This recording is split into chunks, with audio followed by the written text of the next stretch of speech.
প্রধানমন্ত্রীর চেয়ারে আসলে কে রয়েছেন? তারেক রহমান রয়েছেন নাকি অন্য কোনো অদৃশ্য শক্তি রয়েছে? তারেক রহমানকে সামনে রেখে পেছন থেকে কারা খেলছে, কারা তাকে বিপদে ফেলতে চাইছে, কাদের ইশারায় সবকিছু হচ্ছে?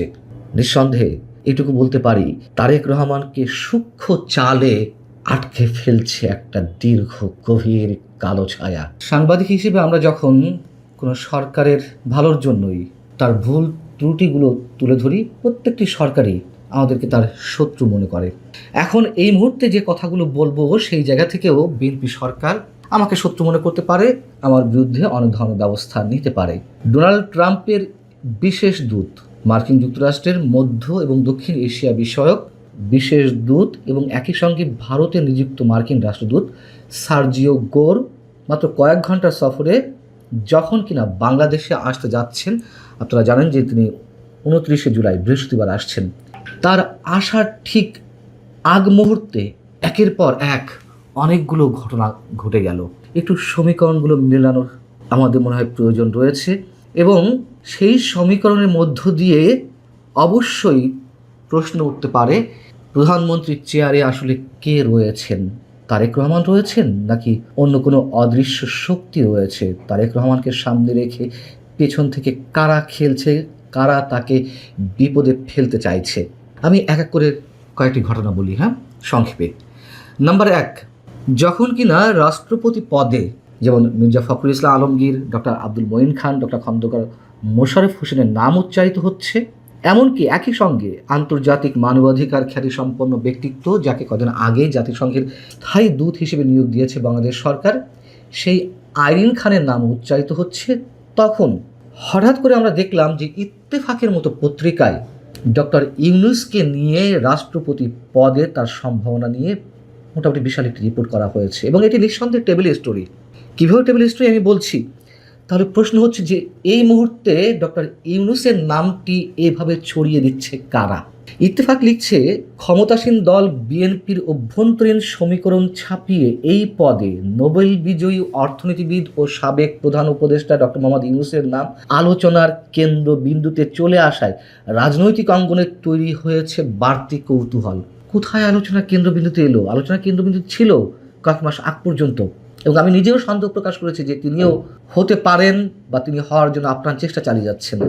ইত্তেফাকের এক অংশে বলা হচ্ছে যে রাজনৈতিক বিশ্লেষকদের মতে, খেয়াল করুন, রাজনৈতিক বিশ্লেষকদের মতে রাষ্ট্রপতির মতো আলংকারিক পদে ডক্টর মোহাম্মদ ইউনূসের নাম আসার পেছনে রয়েছে তার আন্তর্জাতিক গ্রহণযোগ্যতা ও রাজনৈতিক নিরপেক্ষতা।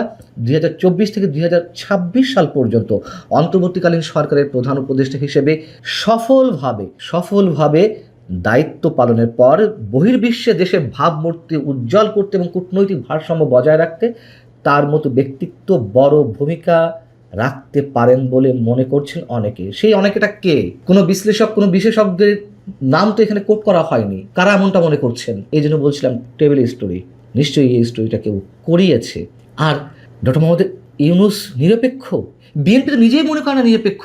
বিএনপি তো সাম্প্রতিক সময় একাধিকবার বলেছে গণভোট ইস্যুতে, জুলাই সনদ ইস্যুতে, যে আমরা সব কিছু মেনে নিয়েছিলাম, তার কারণ ইলেকশন না দেওয়ার একটি গন্ধ পাওয়া যাচ্ছিল, ষড়যন্ত্র হচ্ছিল, আমরা মেনে নিতে বাধ্য হয়েছিলাম যাতে নির্বাচনটি সঠিক সময় হয়।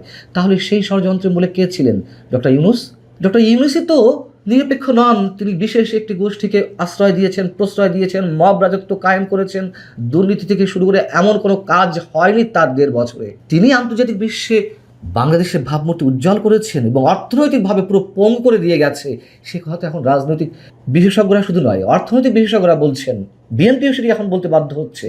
তাহলে কেন ইউনূসের নাম এভাবে ছড়িয়ে দেওয়ার একটি চেষ্টা, আলোচনায় নিয়ে আসার চেষ্টা, এবং বিএনপির শীর্ষ নেতৃত্বে রাজনীতিবিদ হিসেবে যারা রয়েছেন তাদের নিয়েও তো কোনো প্রশ্ন নেই। তাদেরকে ছাপিয়ে কেন ডক্টর ইউনূসের নাম আসবে বা বিএনপি বা কেন তাকে রাষ্ট্রপতি পদে বসাবে? নাম্বার 2, একটু মেলান। শাপলা চত্বর মামলায় সাবেক প্রধানমন্ত্রী শেখ হাসিনা সহ 41 জনের বিরুদ্ধে আন্তর্জাতিক অপরাধ ট্রাইব্যুনালে অভিযোগপত্র দাখিল করা হয়েছে।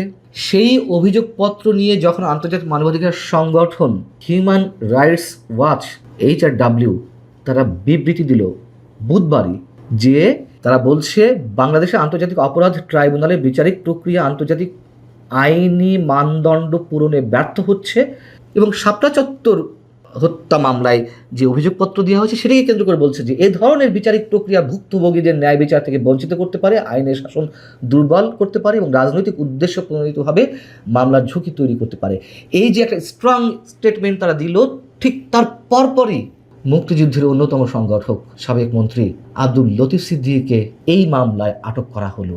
এবং যখন কিনা তিনি মঞ্চ ৭১-এর যেই ঘটনা ঘটেছিল, মব ক্লিয়ার করা হয়েছিল আমাদের উপরে, সেই মামলায় হাজিরা দিতে গেছেন, সেখানে গণমাধ্যমের সঙ্গে কথা বলেছেন শাপলা চত্বর হত্যাকাণ্ড মামলায়, সেইখানে তিনি সেই প্রসঙ্গে বলছিলেন যে আমি প্রয়োজন আত্মসমর্পণ করব রোববার বা ২-১ দিনের মধ্যে। তিনি আত্মসমর্পণ করবেন সেই ঘোষণা দিলেন তার আগেই, এবং হিউম্যান রাইটস ওয়াচ এরকম একটি স্ট্রং বিবৃতি দেওয়ার পরপরই তাকে আটক করা হলো। কেন, কারা করাচ্ছে এগুলো? এবার আসুন নাম্বার ৩, হাইকোর্টের আপিল বিভাগ একটি আদেশ দিয়েছেন, পিলে চমকানোর মতো আদেশ। যখন শোন অ্যারেস্ট নিয়ে নানান ধরনের কথাবার্তা হচ্ছে, যখন কারাগারে যারা আটক রয়েছেন তাদের জামিন হওয়ার পরেও জামিন দেওয়া হচ্ছে না, ২ দিন ৪ দিন ৫ দিন ২০ দিন বসিয়ে রাখা হচ্ছে উইদাউট এনি কেস, কোনো ধরনের মামলা ছাড়া নতুন মামলা সাজিয়ে নাটক করা হবে, নতুন মামলা দেওয়া হবে এবং পরবর্তীতে মামলাগুলো দেওয়া হচ্ছে।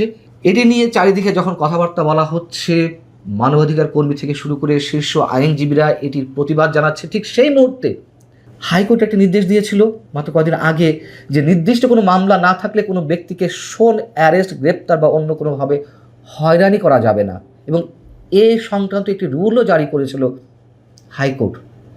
হাইকোর্টের এমন একটি মানবিক এবং আইনগতভাবে খুবই স্ট্রং একটি নির্দেশের বিপরীতে সুপ্রিম কোর্টের আপিল বিভাগ, প্রধান বিচারপতির নেতৃত্বে আপিল বিভাগ সেটা কী করলো? স্থগিত করলো। মানে এই যে স্থগিত করলো আপিল বিভাগ প্রধান বিচারপতির নেতৃত্বে, এই স্থগিতর বিষয়টিকে কেউ কোনোভাবে কোনো প্রকার ন্যূনতম যুক্তি দিয়ে কোনো ভালো দিক উল্লেখ করতে পারবেন? নিশ্চয় না, বরং এতে আরও সবাই আটকে উঠেছে এমন একটি বিষয় স্থগিত করার ক্ষেত্রে। তাই শুরুতেই বলছিলাম কাদের ইশারায় সব কিছু হচ্ছে, এবং প্রধানমন্ত্রী তারেক রহমান তিনি যে প্রতিহিংসা রাজনীতি করতে চান না, তিনি একটা অন্যরকম বাংলাদেশ তৈরি করতে চান, তিনি বিচার ব্যবস্থাকে অনন্য মাত্রায় নিয়ে যেতে চান, মানবাধিকার ইস্যুতে কথা বলছেন, তার সামান্য অফিস যাতায়াতের পথে যাতে মানুষের ভোগান্তি না হয় সেই দিকেও খেয়াল রাখছেন। এত কথা বলার পর, এত কিছু করার পর এই যে বিতর্কিত শুধু নয়, মানবাধিকার বিরোধী, মানুষের মৌলিক অধিকার বিরোধী একের পর এক যে সিদ্ধান্ত নেওয়া হচ্ছে, সেটি কারা করছে? বিএনপি কি বুঝতে পারছে? এবং এর দায় দায়িত্ব তো অবশ্যই পেছন থেকে যেই করুক না কেন, সব দায় দায়িত্ব তো তারেক রহমানের কাঁধে পড়বে, বিএনপি সরকারের কাঁধে পড়বে। বিএনপি কি এটুকু বুঝতে পারছে না? বিএনপি কি বুঝে এগুলো করছে তারা সরাসরি, নাকি না বুঝে কেউ প্রভাবিত, কারোর দ্বারা প্রভাবিত হয়ে এই ধরনের সিদ্ধান্ত প্রধানমন্ত্রী নিচ্ছেন অথবা সরকার নিচ্ছে? এতে করে যে জনক্ষোভের সৃষ্টি হবে সেটি কার বিরুদ্ধে যাবে? নিশ্চয়ই আমাদের প্রধানমন্ত্রী তারেক রহমানের বিরুদ্ধে। নিঃসন্দেহে এটুকু বলতে পারি, তারেক রহমানকে সূক্ষ্ম চালে আটকে ফেলছে একটা দীর্ঘ গভীর কালো ছায়া। সেই ছায়াটিকে যদি বিএনপি চিনতে না পারে, খুব শীঘ্রই হয়তো বিএনপিকে অনেক বড় ধরনের মাশুল গুনতে হতে পারে, খেসারত দিতে হতে পারে। এটি আমার আশঙ্কা, বাদবাকিটা আপনারা মিলিয়ে নিন।